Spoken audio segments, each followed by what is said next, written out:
dia, boa tarde, boa noite, dependendo da hora que você está me assistindo. Para o Gabriel também, meus cumprimentos, e o Adilson.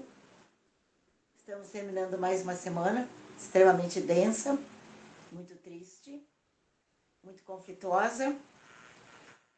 E eu quero dizer às pessoas que estão me ligando desesperadamente para saber como é que eu estou, porque sabem que eu devo estar sofrendo muito. E para comentar sobre o assunto da condenação do Bolsonaro. Eu não estou sofrendo. Quer dizer, sofrendo eu estou. Eu só não estou surpresa. Eu venho há anos dizendo que nós não temos mais justiça no país. É um país que está à deriva legal. Então, nós sabíamos que aconteceria essa condenação.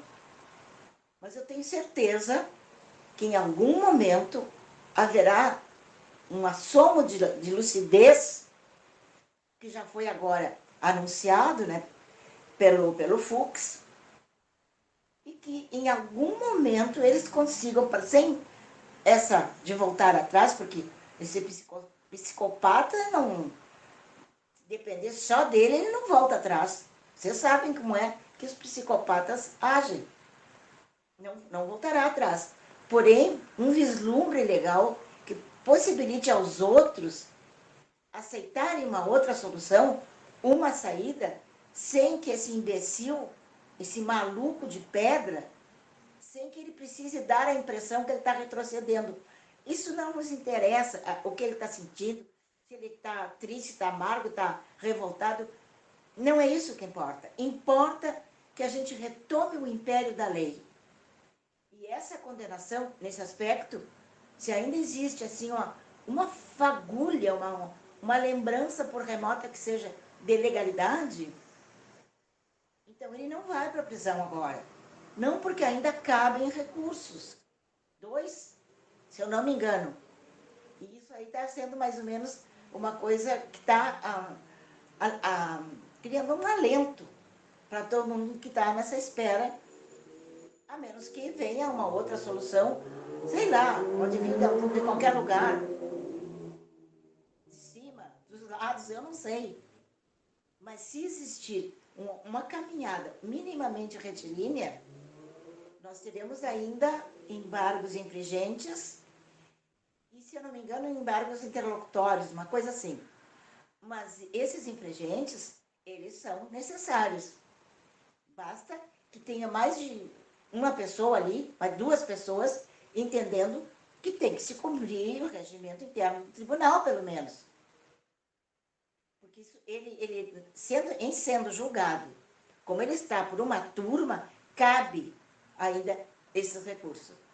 E aí eu não sei, só Deus sabe se eles podem correr e agilizar de forma que o julgamento saia logo em seguida e que seja, né, novamente colocado aquilo que a gente pensa ser um ponto final, ou que ele vá para o ano que vem.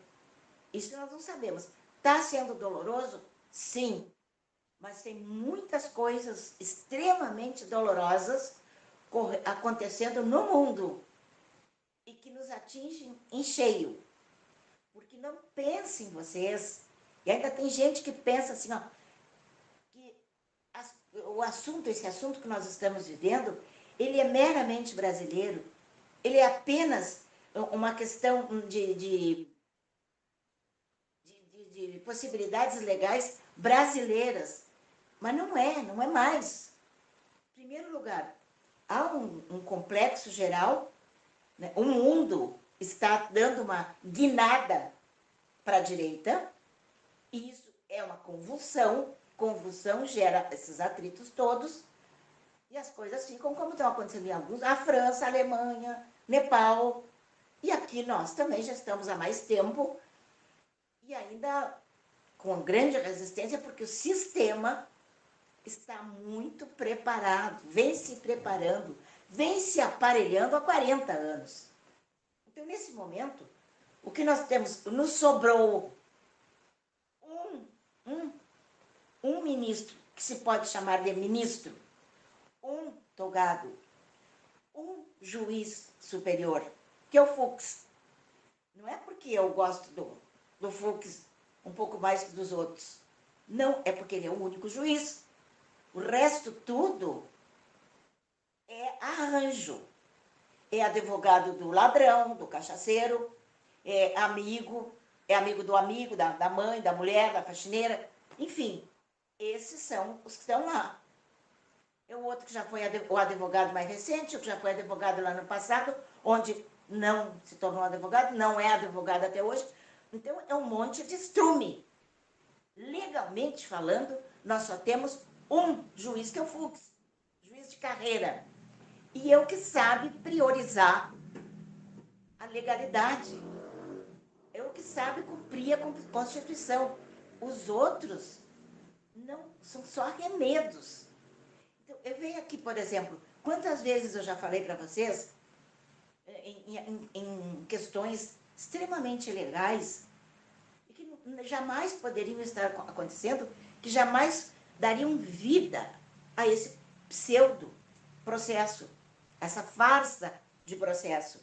Eu falei para vocês no princípio da legalidade, nullum crime, nulla pena sine lege, quer dizer, não há crime sem lei anterior que o defina. Não existe esse artigo legal que defina os crimes que estão dizendo que o Bolsonaro, que os militares que estão presos, os seus assessores, e que aquele povo do 8 de janeiro tenha cometido. Só existe na cabeça de lama profunda e fétida do cachaça não, do careca. E os outros, covardes, medrosos, tudo feito de arremedo legal, e também porque tem o rabo preso na corrupção. Então, só por isso que nós chegamos a esse ponto processual. Não existe crime, não existe pena que defina os crimes que eles estão acusando o Bolsonaro e todos aqueles que estão respondendo processo, esse mesmo processo, juntamente com ele. Fora dezenas de filigranas menores, mas legais, que estão sendo desrespeitadas, que estão sendo violadas nesse processo. Como eu disse para vocês também, a prova testemunhal é a prostituta das provas. E legalmente, é uma prova, é a última das provas a ser aceita. Ela tem que estar muito bem corroborada, muito bem fixada, ser muito clara, muito específica, muito objetiva. Senão ela não tem valor. Por quê? Porque isso ela é chamada a prostituta das provas, que se presta a qualquer ventinho que bata, a qualquer preço e por qualquer razão. Não estou ofendendo prostituta nenhuma. Estou falando que a prova legal é chamada penalmente de prostituta das provas. É isso aí. Simples assim. Tem também a nulidade da delação do Coronel Cid. Um homem que foi... Porque quando existe discrepância entre duas versões, já é o bastante para anular-se essa delação. Ou esse testemunho. Ele fez 11 vezes, até dizer da forma que eles queriam ouvir. E ele, esperto, inteligente, preparado intelectualmente, não chame esse homem de traidor, de burro, de covarde. Não, ele usou tudo que ele tinha ao alcance da inteligência dele para deixar o testemunho e depoimento dele sem valor. Ele se auto-anulou como testemunha, como é que se diz, como um delator. Vocês entendem? Eles pegam as coisas e conspurcam tudo. Transformam tudo em lixo, porque eles são lixo. Essa é a verdade. Não tem nada legal ali. Foi preciso um voto de 12 horas do ministro Fux, dando quase todo, não deu todos os detalhes, mas deu os mais importantes, os principais, os embasamentos sem os quais esse processo não teria nenhum valor. Desmanchou pedra por pedra. Destruiu com toda a construção, cirurgicamente. Ele é um herói, porque... Não! Ele é só um juiz que cumpriu com o seu dever. Ele não julga em herói por causa disso, porque ele tem muita também sacanagem no meio, porque tem muitas coisas que podia ter feito e não fez. Por exemplo, com o Daniel Silveira, o que ele fez, não é humano. não é normal, não tem juridicidade, porque o homem está mal, está doente, precisando de um tratamento, e ele simplesmente nega. Isso é desumano, isso é cruel. Não tão fácil esse homem de herói. Ele apenas se comportou como ele é, um juiz, dentro da legalidade.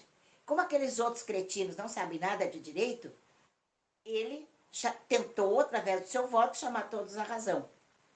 E também gerou, né, se não há uma nulidade, pelo menos, uma mudança de parâmetro, que seria o julgamento sair de uma turma para ser julgado pelo pleno. Pode ser também que com o voto dele, com as coisas que ele disse, todas verdadeiras, que isso também aconteça. Um outro princípio, mas que é universalmente respeitado em todas as legislações penais, que é o indúbio pro réu. Quer dizer, gente, na dúvida se absolve o réu. Como não existe nenhuma certeza, existe uma pleiade de incertezas, não existe nada que as pessoas possam se segurar, as pessoas que eu digo, os julgadores, não há nada, não há um resquício de legalidade. Então, o princípio do indúbio pro réu tem que se manter. Ele é um princípio universal que é respeitado em todos os lugares, em todas as democracias. Então, por exemplo, como é que uma pessoa que estava saindo da igreja e parou ali na hora daquela confusão toda, foi presa, uma senhora. E ela disse isso, mas ninguém acreditou. Pessoas disseram por ela, ninguém acreditou. Uma outra pessoa, uma moça também, se não me engano, que chegou de ônibus de fora de Brasília, de outro estado, chegou, tem a prova testemunhal do motorista que a trouxe no ônibus, e ela citou, indicou o nome dessa testemunha, e essas testemunhas não quiseram ouvir. O que eles fizeram? Eu não sei o que quer dizer, esses terabyte, megabyte. O que eu ouvi dizer por pessoas que entendem do assunto, que essa prova, se tem material, através de gravações, através de vídeos, seria preciso, assim, anos de análise para examinar tudo que tem naqueles terabytes, parece que é. Anos. E eles deram dias, não deram nem meses para os advogados de defesa. Então não houve respeito ao devido processo legal, nem com os outros, nem com o Bolsonaro, nem com os generais, com aquele pessoal que cercava, né, que é a entourage do nosso querido presidente. E já existe na imprensa as provas de que a eleição foi fraudada, que foi roubada, que o verdadeiro presidente do Brasil hoje é Bolsonaro. No entanto, tiraram da cadeia, sem absolvição, sem absolutamente nenhum motivo legal, só porque eles quiserem uma canetada de um ministro, não é? Mesmo que ele seja um doido de pedra, um psicopata, passa a ter valor. Porque há essa anomia. Eu não quero ser redundante. Não tem lei. É isso aí que quer dizer. Não tem lei. Não é anomia legal. Não. Não tem lei. Não é legal nem ilegal. Não tem. E é assim que nós estamos navegando nessas águas turbulentas. Sem lei. E sem ordem. Justo, a palavra ordem, né, que está na nossa bandeira. Ordem e progresso. Nem essa ordem está sendo respeitada.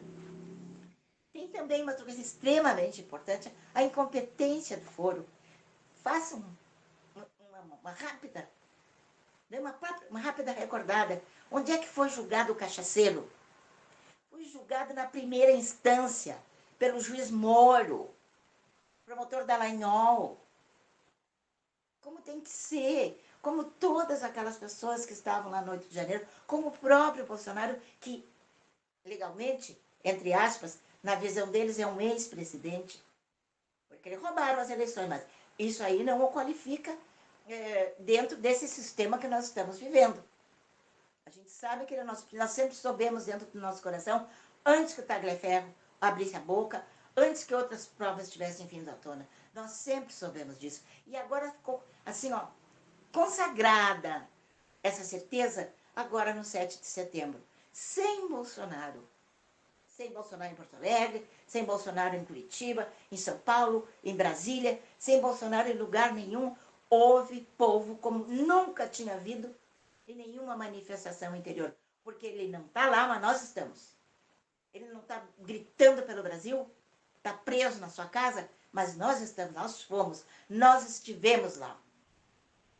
Então, isso aí já demonstra, porque no mesmo dia, já demonstra o porquê da nossa certeza. No mesmo dia, ao desfile da pátria, com um aparato, com despesas enormes, com construção de arquibancadas e não sei mais quem, e o carro do cachaceiro, que hoje desgoverna o Brasil, passou com a sua, aquela, sem público. Muitas cidades do interior que fizeram desfiles de escola, desfiles pequenos, tinham mais gente que em Brasília para ver o cachaceiro passar no seu Rolls. Seu não, nosso Rolls Royce, que ele usa para essas apresentações. Não é a primeira vez que naquele carro ele passa numa plateia vazia. Porque ele não tem povo. E quem votou nele, a maioria, antes não era assim, mas a maioria hoje está triste e decepcionada. Não abrem mão disso. Não dizem, não confessam, não admitem. Mas estão. Podem ter certeza. Muito embora me deixe bastante triste, chateada, é que tem pessoas que só assistem a Globo Lixo e acreditam naquilo. Tem gente que diz, mas Sara, ele fez um golpe. Tá ali, a Globo tá dizendo todo dia, a Globo Lixo tá dizendo todo dia. Eles não dizem Globo Lixo, eu que não me permito dizer só a palavra Globo, porque eles não merecem. Eles merecem ser riscados, porque riscados da mídia, porque eles, a mídia verdadeira, tem que informar, sem opinião. Não pode dizer, deu um tiro, mas foi um tirinho. Não pode dizer, deu uma facada, mas foi só uma pontinha da faca. Facada é facada. Facada é o que levou o Bolsonaro e que eles negam. Que eles dizem que é fraude, que é fita. Entretanto, dizem que milhões de pessoas morreram pela falta da vacina. Isso é uma das maiores mentiras consagradas por essa mídia podre que existe no país. Porque o Bolsonaro foi um dos primeiros países, um dos primeiros presidentes que adquiriu vacina, mesmo não acreditando nela. Hoje, médicos, prêmios Nobel de Medicina, não acreditam. E ainda vivem denunciando o mal que essa maldita vacina continua fazendo e fará durante ainda muitos anos para quem a recebeu. Ah, mas Bolsonaro não tomou vacina. Claro que não é burro. Não é burro que nem vocês, que em vez de acreditarem no seu presidente, que é um homem honesto, decente, acreditaram nessa mídia podre, comprada, vendida, essa mídia corrupta. Vocês acreditam nela. E deixam de acreditar em quem deveriam. Em quem nunca deu para vocês demonstração de estar fingindo, de estar falseando, de estar roubando, de estar enganando. Nunca. Mas mesmo assim vocês preferem, né? Que aqueles artistas calhorda façam campanha e peçam voto. E agora eu me reporto especialmente aos artistas negros, que o Lula cospe na cara dos negros. Negra. Ah, você tá aí porque é batuqueira, porque os afro gostam de um batuquezinho. Uma mulher que até parece que cientista era, uma moça que estava lá por outras razões, não para samba no pé. Mas o imbecil só vê negro assim, samba no pé. Agora, se o negro é desdentado, aquele homem horrível, desdentado, e ainda é negro? Como assim ainda negro? A pessoa desdentada fica feia, branca, amarela, só desdentado, que não é feia, bebê. Só eles que a gente suporta e acha uma gracinha. Mas um adulto sem dente é feio sempre. Não é porque é negro, é porque é desdentado. E ele é desdentado porque quer, porque gosta? Com certeza não. É desdentado porque não pode pagar um dentista. Você imagina a dificuldade de uma criatura dessa para mastigar. Como é feita a digestão tornada muito mais difícil pelo fato deles não poderem mastigar. Para isso é que nós temos dente. Para isso. Para mastigar a comida. E esse cara vem e cospe, porque o homem é pobre, porque é desdentado e ainda por cima é negro. Não vi um artista, nenhum desses que mamam na Lei Rouanet, milhões há muitos anos, não vi nenhum deles reclamar da atitude do cachaceiro. Por quê? Porque se reclama, perde o benefício da Rouanet. Sabe por isso? Então eles são podres, são corruptos também. Esses não têm perdão. São maus brasileiros e querem nos entregar de qualquer jeito para os comunistas, para o comunismo. Para nós, povo, para milhões de pessoas, isso vai fazer diferença. Porque vai faltar comida, não vai ter mais segurança, a gente não poderá nem falar tudo isso que eu estou falando, e muito, muito mais que outros falam, bem dentro de casa. Porque senão pode ser denunciado, porque vai valer. Porque isso é assim em todos os países comunistas. Quem denuncia um familiar, quem denuncia um amigo, ganha dinheiro. Mesmo que depois seja jogado também numa masmorra ou num campo de concentração. É assim que funciona a coisa. E vocês sabem disso. Vocês podem investigar isso, podem descobrir que isso não é loucura da minha cabeça. Que eu não estou dizendo isso porque eu sou bolsonarista, porque eu quero que vocês também sejam. Não, eu só quero que vocês sejam honestos. Eu só quero que vocês leiam um pouquinho de história. Leiam como é que as coisas funcionam. Falem com o cubano. Falem. Ouçam mais daquela moça que é cubana, que agora é vereadora, acho que no Rio de Janeiro. E tem outros por aí. E tem um escândalo dos mais médicos. Né? Pessoas escravas. Uns nem médicos eram. Esses eram os espiões. Para fiscalizar os seus irmãos cubanos que estavam aqui e com as famílias reféns lá em Cuba. E eles estavam aqui, digamos, um exemplo, na época receberam 2 mil, sendo que para o governo, porque não ia para a família, eram 12 mil ou muito mais. Dependendo porque foram anos, né? Dependendo da época. Então vocês vejam que quando a entidade fala desesperadamente para vocês, não é para assim, por favor, me ouça porque eu sou bolsonarista. Não! É porque eu leio, é porque eu ouço, porque eu converso com as pessoas, porque eu me informo, que eu sei como é que as coisas são. E eu não quero isso para nós. Eu quero que nossos filhos nasçam livres e continuem livres. Quem quiser ser gay, que vá ser gay. Porque no outro país, no país comunista, quem quiser ser gay não vai ser gay. Vai ter que, não sei o que fazer. Se é impossível não demonstrar, vai acontecer o que aconteceu lá em Cuba, que eles serviam de tiro ao alvo para aqueles que a juventude, até os gays, cultuam como um ídolo. Vocês sabem do que eu estou falando, né? Pois é, ele gostava de fazer alvos nos gays, porque ele achava que gay não tinha... Ou então mandava nas prisões, não tinha valor nenhum. Eram simplesmente desclassificados. Isso eu estou falando do Che Guevara, estampado nas camisetas de jovens de todas as idades e de todos os sexos. Embora, no meu entender, isso apenas o sexo masculino e feminino. Mas os gays daqui gostam. Os gays daqui gostam do Hamas. Eles odeiam gays, eles matam gays, eles jogam de cima dos edifícios. Eles fazem coisas terríveis antes de matar os gays. Faz com que a gente viu eles fazerem agora, uns 15 dias atrás, com um jovem israelense que emagreceu, acho que 40, 50 quilos, e ele cavando a sua própria sepultura. Essa era uma diversão para eles fazerem, o pessoal do Hamas, com os gays.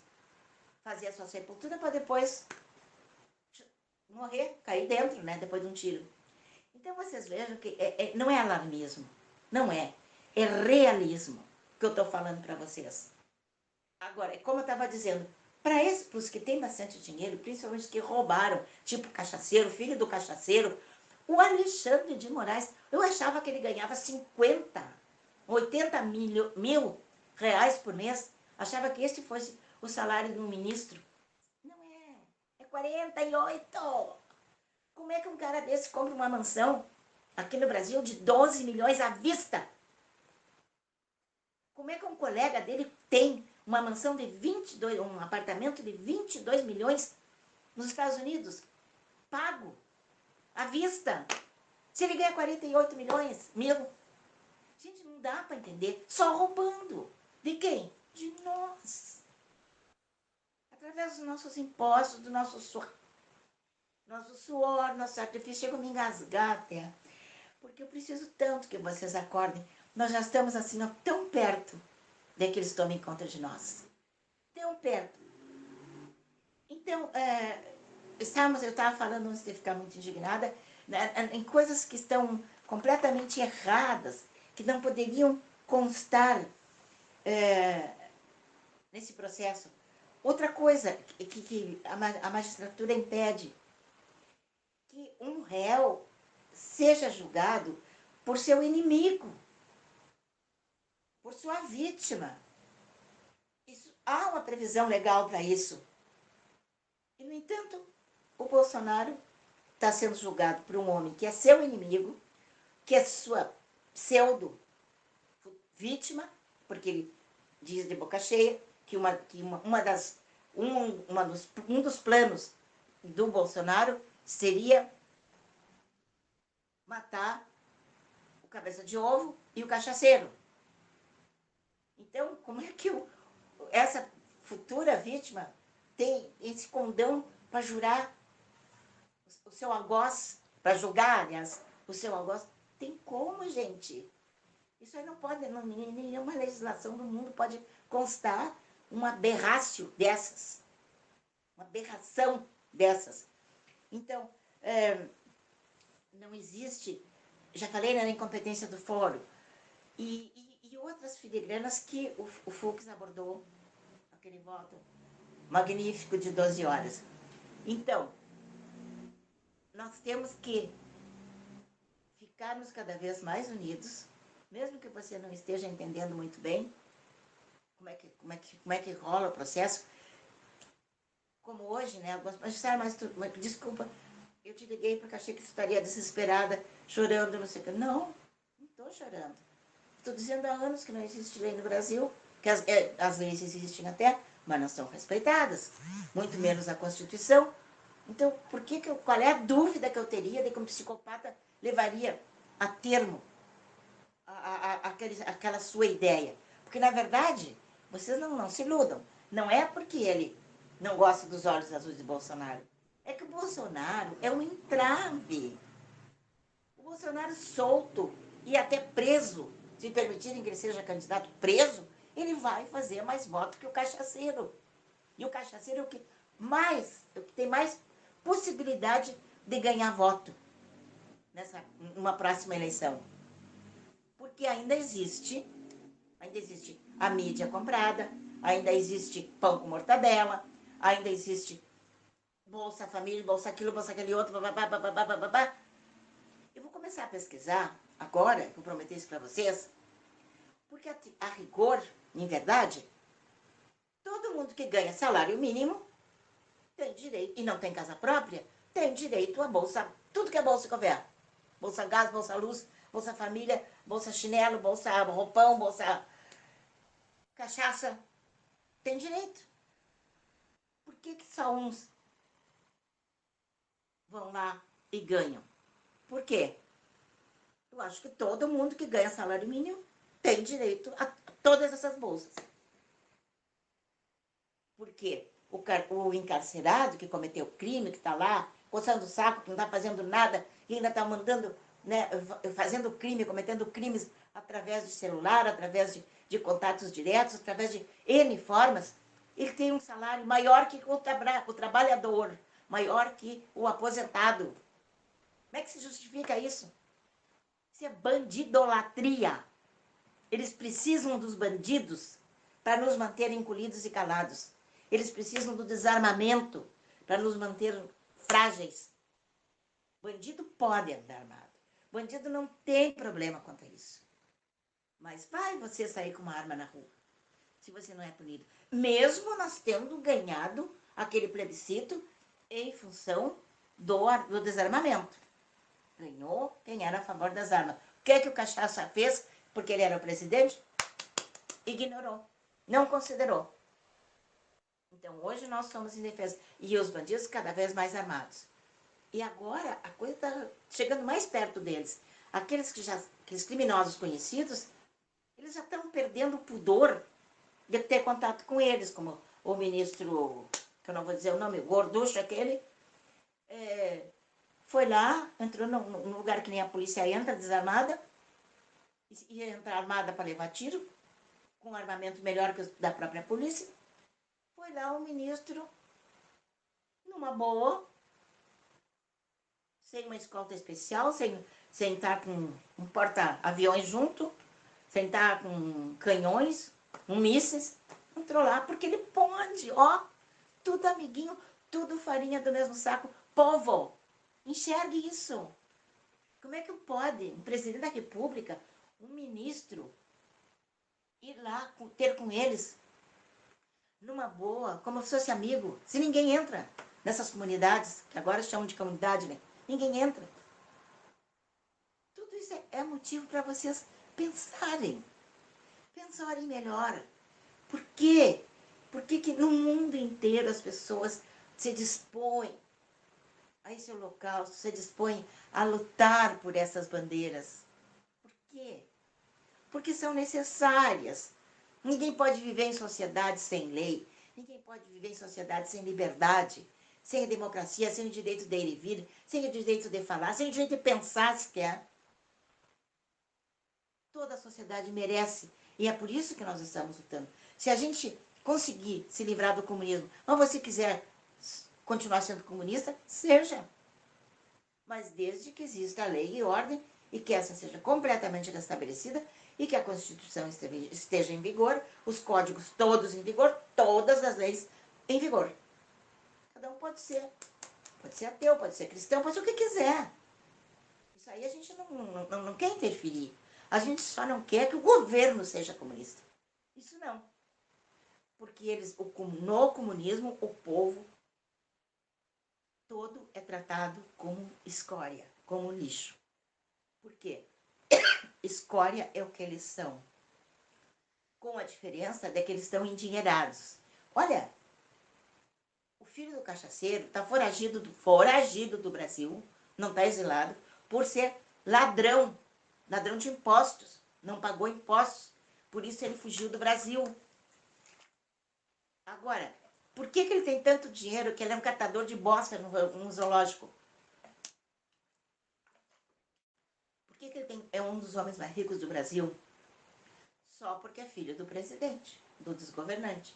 E o irmão dele, então, nem se fala. Eu já estou esgotando meu tempo. Eu não quero terminar, desculpe, mas me saltei. Eu não quero terminar. Depois de uns dias afastada, porque eu fui para o Parcão, fui lá mostrar a minha brasilidade, a minha inconformidade, junto com milhares de outras pessoas.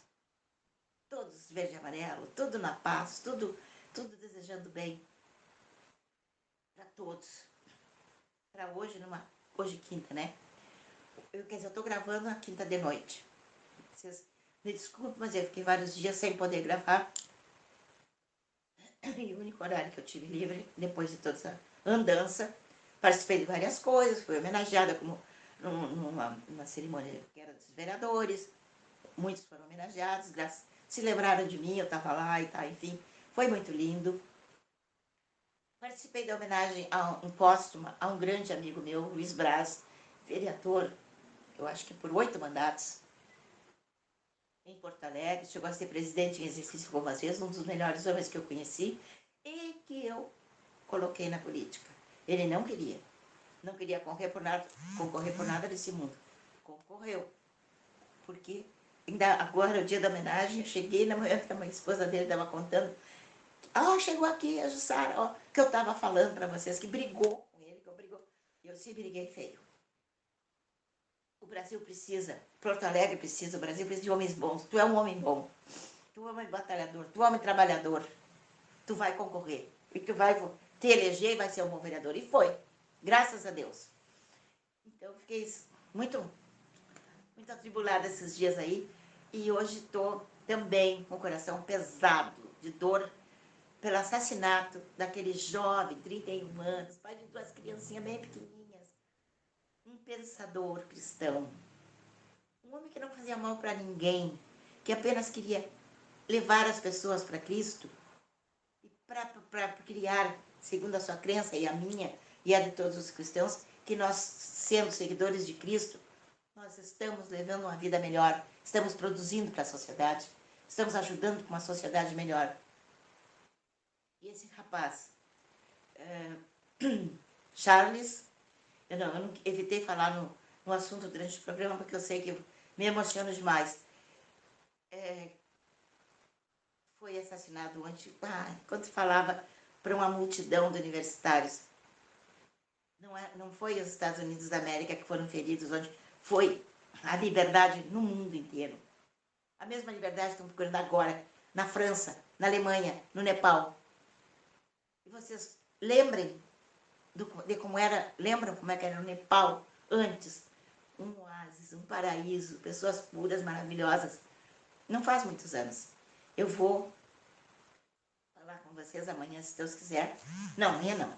Semana que vem, segunda-feira, sobre como era o Nepal antes do comunismo. E aí vocês me digam se eu tenho ou se eu não tenho razão. Vocês vão até correndo assistir um filme com Brad Pitt, que eu vou sugerir para vocês. E agora eu não me lembro do nome do filme, é bem antigo, mas vale a pena. Vale a pena para saber como é que o comunismo se infiltra, como é que ele chega e o que ele faz com as criaturas. Eu amo vocês estão sempre nas minhas orações.